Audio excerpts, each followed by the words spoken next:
He came in, was feeling a little better, but we just told him to go back home and get another day's rest. And he definitely is feeling a little better for sure. Nope, Damian hadn't practiced yesterday or today, but hopefully we'll be back by tomorrow. Yep, same illness. Hey, man, it seemed like we need to because I had it right before Christmas. Yeah, like the 23rd, and I didn't get rid of it until like the 26th. So it's been going around for sure.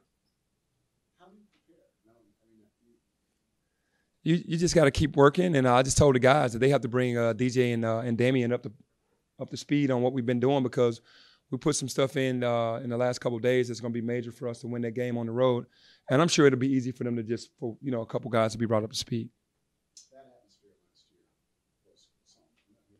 Great atmosphere because they're the only team in the city, and everybody loves that team. And they're 13-1 and playing the best basketball in the conference outside of us. And it's a big game for them. They're having an all-black out, or they're wearing all-black uniforms, and they want the crowd to wear black. And they want it to be, I guess, intimidating to come into their building. But the crowd they were there early last year. In the shoot-arounds, like the warm-ups or whatever. So, yeah, they'll be rowdy.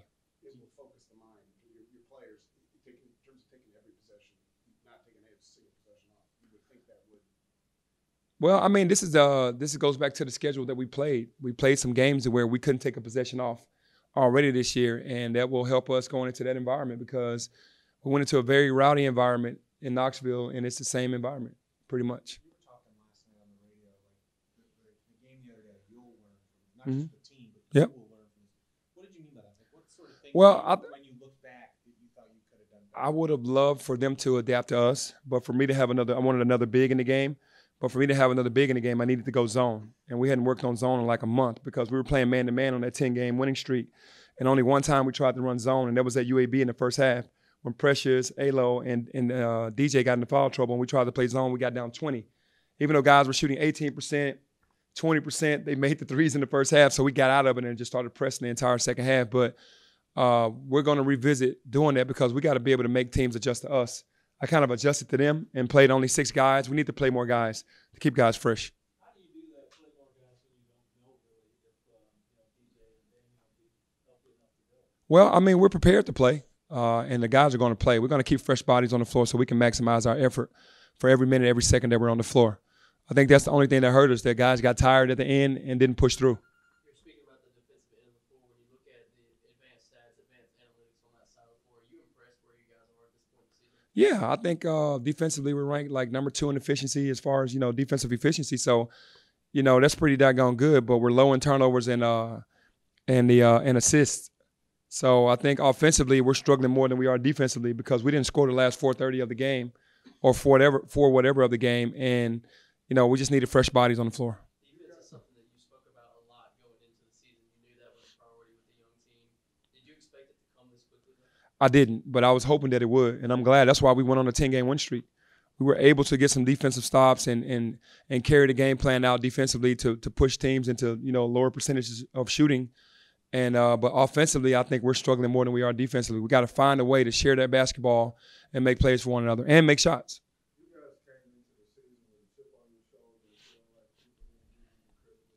Mm-hmm. Absolutely. I mean, it just is what it is, and it's almost a setup. It's like right before we went to Oregon, we were 16th, they were 17th. Now they drop us to 21st. I think they're 23rd or something like that. It's like I don't know what kind of game they're playing or whatever, but we're just going to continue to just work because I don't think that it was fair that we dropped 12 spots. I thought that was pretty harsh.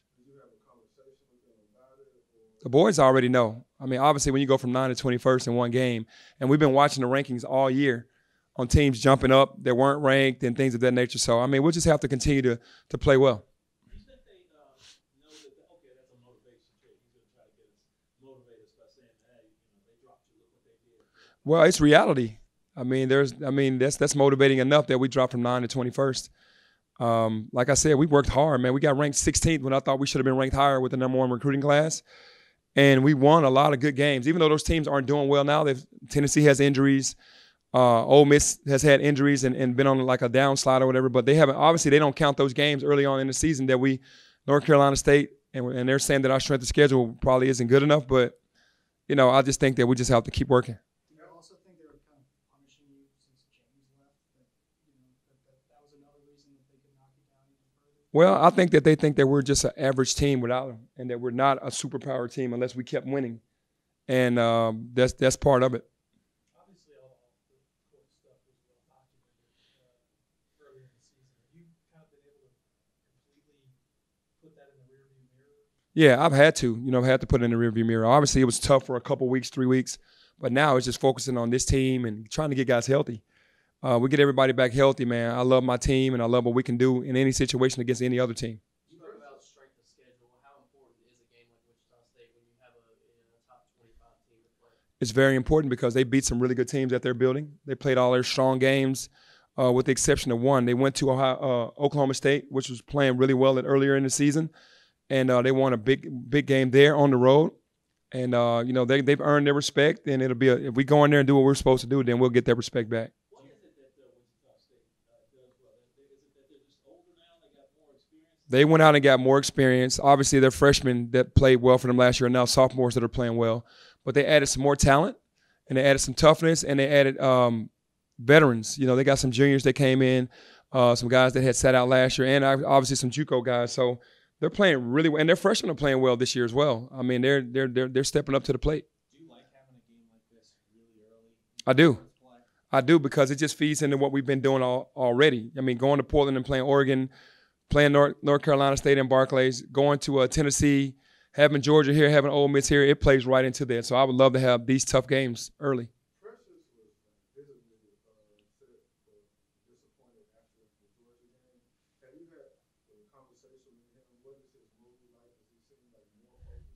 Yeah, he's more locked in, like all the guys are. I think right now we knew that we dropped a game that we shouldn't have dropped. It was a tough situation, and now we have to make up for it. And everything's not going to be smooth. We know that. So now we have some rockiness in our team, and let's see how we respond from it. They're going to follow my lead, and I'm ready. While the defense has gotten better and better, the offense statistically has gone down a little bit. What's the remedy for fixing that? Just sharing the basketball, making a play for your teammate instead of trying to make the play for yourself. I think it got into a one-on-one game the last 4:30, and we didn't take advantage and win those battles. Need to move the ball more, get to the basket more, own the free throw line. That's what we need to do. Each game, you always say you have a game plan to win. Even after this last game, with Precious and Alo was in there. Mm-hmm. They know it, and they try to stay locked in on it, but sometimes they just deter from it. What can you do as a coach, or y'all as a staff, to make sure that possession by possession they don't lose track of it? We do it for 3 or 4 days straight in film session. We overload them with film. We walk through the plays a number of times. During every timeout, we're reiterating what's going on, what we see. They're getting every opportunity. It's just to lock in on their own focus. They have a job to do as well. And when they get out there, they just start reacting to the play instead of understanding what we're trying to do and sticking to our game plan. Is that patience for the coach to know that it's like the kids growing up, they'll get it when they get it? Yeah, well, I mean, you do. I mean, obviously, we've done some things this year that have been special, to be 12-2 right now and to be still ranked nationally.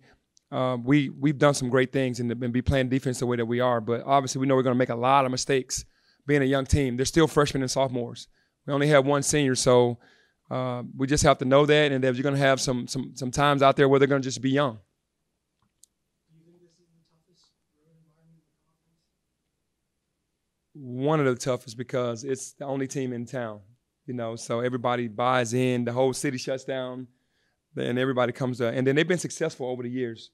Coach Marshall has done a great job of the environment being there, and he's making it. I'm sure every interview, TV or radio, social media, we have to be the rowdiest that we can be to kind of shake Memphis up because they know that this is going to be a big game. How much do you like that atmosphere? Going back to your days as a player in high school, go to Numbers or East or whatever. Yeah, I've always loved going on the road because I used to love to put the dagger into the opposition's fans. I love to hear the groans when you get an open shot and you make it. You keep that puts the pressure on the other team. So as a coach, I like that as well. Going into those environments, trying to spoil what they had going, or what they have going, and that's what the team is trying to do in Wichita. Do you sense that with your did it at Tennessee, do you sense you've got a group that has that sort of mindset? Yeah, because we have the mentality of road warriors. We want them to win on the road. When you win on the road, then that means you can win an NCAA tournament. If you can win in tough environments, you can win. You can win in an NCAA tournament game. So that's what we use every game as that motivation, especially on the road.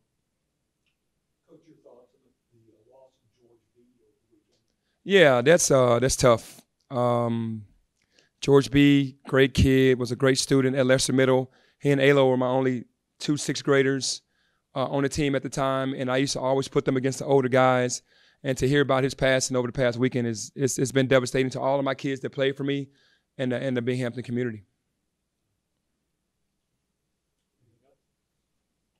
All right, thanks.